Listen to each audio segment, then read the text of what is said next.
Deputation হচ্ছে 10ই September আমাদের পথ অবরোধ হচ্ছে রায়গঞ্জের শিলিগুড়ি মোড়ে। কারণ 5 বছর আগে আমরা একটা অবরোধ করার পর জেলায় হচ্ছে আমাদের ওই ইউডিআইডি কার্ডের ব্যবস্থা করছেন, কিন্তু অনেক রকম সমস্যা দিয়ে পশ্চিমবঙ্গ সরকার আইকন পোর্টাল চালু করলো, আর কেন্দ্রীয় সরকার চালু করলো ওদের হচ্ছে ইউডিআইডি পোর্টাল। পশ্চিমবঙ্গটা পরবর্তীকালে আমাদের চাপে, প্রতিবন্ধীদের চাপে বন্ধ করতে বাধ্য হয়েছে।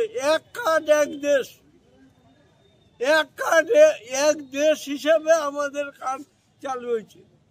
2016 সালে আইন তৈরি হয়েছে। 17 সালে 17ই এপ্রিল দেশের সরকার হচ্ছে আমাদের জন্য আপনার হচ্ছে গ্যাজেট প্রকাশ করলো।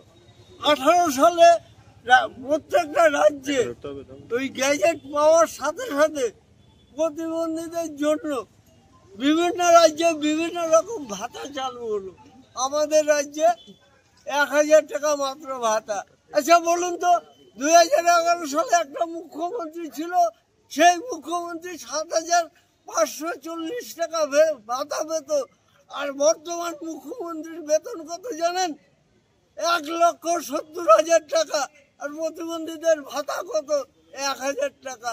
আমরা চাই 5000 টাকা প্রত্যেকটা রাজ্যে যেরকম চালু আছে আমাদের রাজ্যেও চালু করতে হবে। এতে যা হয়, যেখানে যেতে হয় আমাদের সংগঠন প্রস্তুত, মৃত্যুবরণ করতেও প্রস্তুত।